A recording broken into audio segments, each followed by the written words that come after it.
question is for ma'am. If I can have her attention, please. My name is Siddharth, and again, I'm asking a question. I asked a question last session too. A slight disconnect while you were giving. It was a very enriching discussion, and it was a lot of learning too. But when you said that he has already decided when he had resigned, what I call the new industries or new businesses, that is, for example, telecom, banking, insurance, all that, there is a process of retention, and it generally happens after the resignation is done, and around 40 to 50% of the cases, it is successful. So I'd just like to have your comment on that, because is it a paradox between the old and the new industry or something else? See, once the person has decided he's going, he's switched off. When you start, you probably want him, right? You want him for probably moving it into the next business line, or you are not yet ready with your backup plan of this guy going away. There is issue from both sides. The employee knows that he can negotiate, and at that point of time, his only negotiation discussion is not for a new manager. His point of discussion is not for a new role. His point of discussion is only for salary, because he doesn't have anything else to say. That's from the employee's perspective. When it comes from the business, you want to be safe.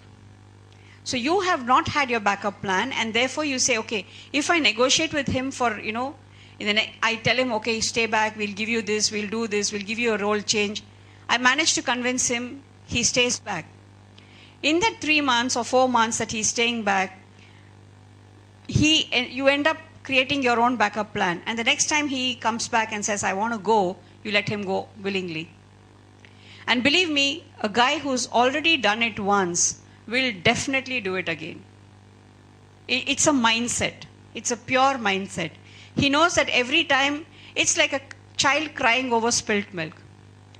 He knows that when you have already given him a lollipop, he knows the next time when he can ask for a lollipop. And it happens. I've seen four companies, and in all 4 companies it's the same. One has been an FMCG company, one is a manufacturing company, and 2 are IT industries. Believe me, the first time the guy puts in his paper and you negotiate with him, he stays back with you probably for a year. You give him everything. And then subsequently he comes back and he says, no, I got a better role. Because if you have given him salary, his next time of discussion will be, I want a better role. If you have given him a better role in the first thing, then he comes back and tells you, I got a better salary. And by trying to hold somebody who has put up his papers, and if you give him a revised offer and he accepts and stays back, we are giving a wrong message. That all these, now you have given him a revised offer, but which means all these years you have been depriving him what he deserved.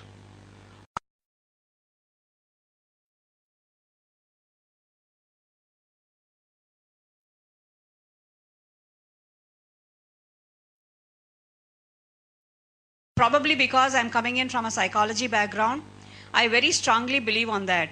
I don't know how many of you have heard of Maslow's hierarchy, right?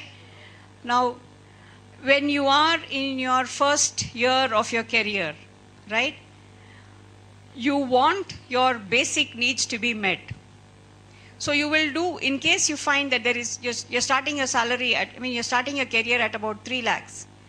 And you find that you have another company, probably a bigger brand, and the increase is just 10,000, you will go. You will go. That's what you look for, because at that point of time, what you're looking for is only money. You want to grow faster. When you have about 2 to 3 years of experience, or maybe even about 5 years of experience, because that's where we lose most of the people. In the IT industry, if you look at it, you lose people between the years of experience of 2 to 5. And that's very difficult to fill. And that's very fast. The attrition is extremely fast. The reason here is because you want recognition with your peer group.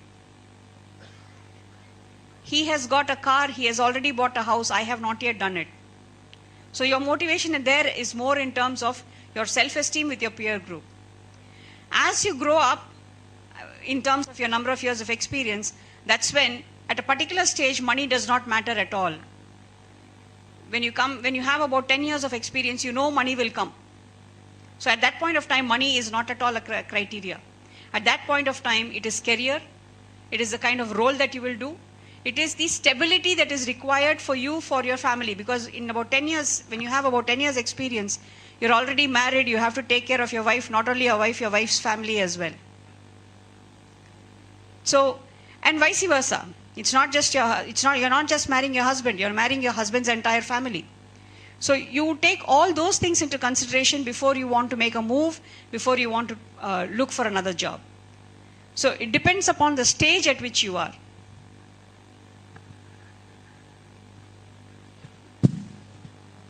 Sir, my question is directed to Neeraj, sir.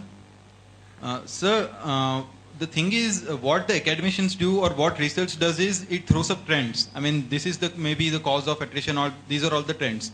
Then how does a company actually identify the trend, make it a policy and implement it? And what are the challenges faced? Because that is the practical implementation of, the research done. There are two ways. One is all the companies have an exit interview process. And this is again refined over every year, because you see different elements coming in the exit process. For example, suddenly in 2008, 2009, we started a certification process for all employees. Junior bands, everybody has to get certified in a course before they can move up the ladder. And we realized it was a huge set of dissonance around it, but we tried to change it. So one is the exit interview. And second is we also do the exit interview of guys who have left the company, and we do it after 3 months. Because sometimes in the exit interview, people may not be telling you the right truth because people are embarrassed about it, people don't want to share too much and so on. So we do 2 levels, and when we do the correction, if there are some major trends emerging out of it, we go back and check the policy. But if everybody says, I want my salary to be doubled, surely we can't do that, right?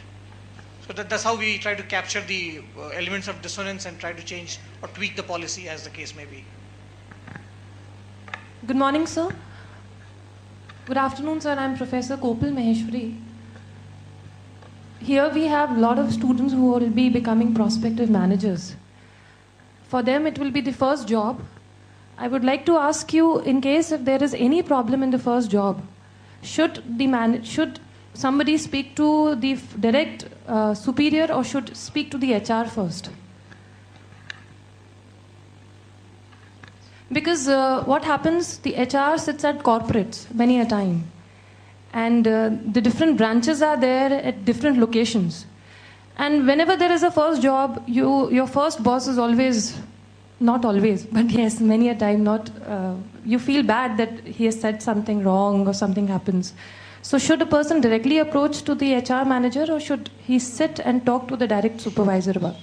See, any establishment, whether it is manufacturing or support service functions, the person is put under some head, and he is supposed to be his mentor, his guide, who has to guide him, coach him, and also listen to his difficulties. The first person to be contacted is the immediate boss.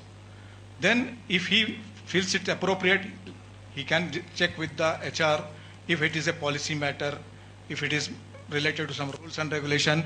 But the person, the employee, the first person available to him to guide him or to clear his doubts is the immediate boss. Am I right? Just to complement whatever Mr. Rao said, as HR, we are only facilitators. We have to understand that. We are facilitators. The first HR manager is the line manager. When the person is sick, he doesn't come to you and say, can I take leave today? He goes to his boss and he says, I want leave today because I'm not well. So his first HR manager is his line boss.